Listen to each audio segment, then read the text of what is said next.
a question from Tammy. She noticed that you use a rate of return at 5%. Is that the average rate of return, or is there a higher rate of return that we should target when we want to invest? Yeah, well, I mean, I think the days of I remember when I first started the business, we used to use 9% as a target. I think 5% is actually pretty generous. I just read something today where one of the largest pensions in the US is actually starting to, what they call leverage or borrow money to hit like a 7% rate of return to pay their retirees. So I think 5% is kind of a safe number. Anybody who's using a 7, 8, 9% return on any kind of strategy or plan, they're presenting that to you, makes no sense at all.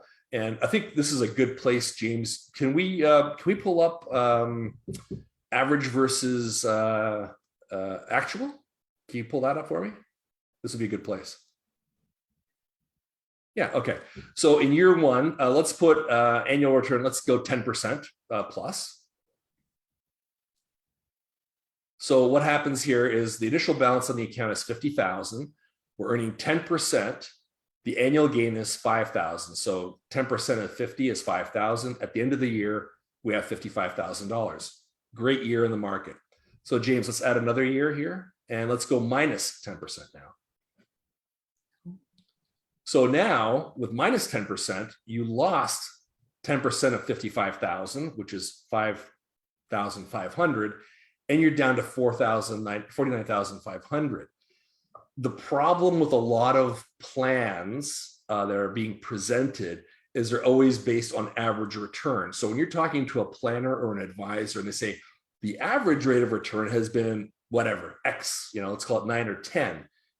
Look at the line underneath there. It says average return for the 2 years is 0 because plus 10 minus 10 is a 0. Your actual return or your actual experience is actually minus 1%.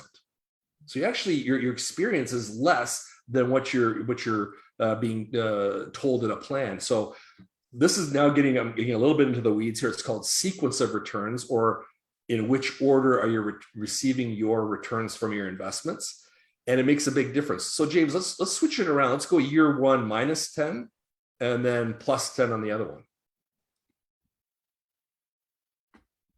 See, same thing. So what ends up happening is in the first year, you lose 5,000, you're down to 45,000. Then you get 10% return the next year.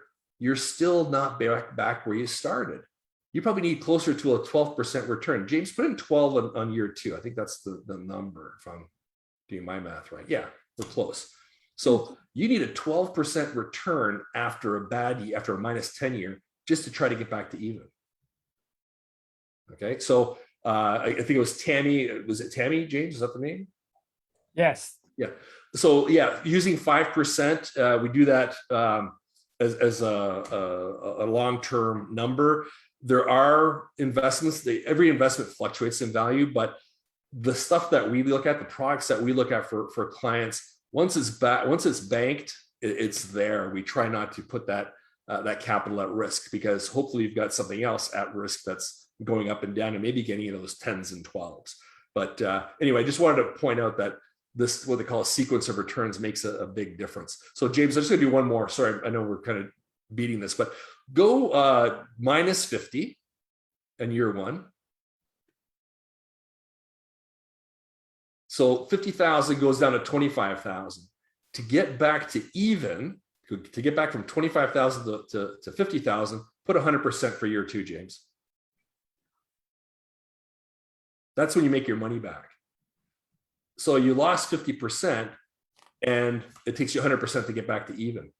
Can you lose 50% in the market? Maybe, maybe not. In 2008 and 9, there was 36% losses people were experiencing. So it is a possibility. So Tammy, I kind of went off track here, but we try to use reasonable numbers. We try not to use averages, and we actually do go through an illustration, what we call a sequence of returns, to show you what can happen at retirement. If you have 2 bad years at the front end of retirement, it can really cripple your lifestyle. Man, that's scary. Scary. I don't want to be the scary guy, but it's a reality. I mean, people Yeah. are expecting, oh, I was expecting 9% return. When you're not drawing, it can work out for you. But as soon as you start drawing money from that account, that minus 10, you will get, I'm going to throw an industry term out here, your capital gets impaired, which means you'll never get back to even. If you're drawing money, it's going to be impossible to get back to even. So sorry, I went a little bit too deep there. Yeah. Is there anything else in the chat, James?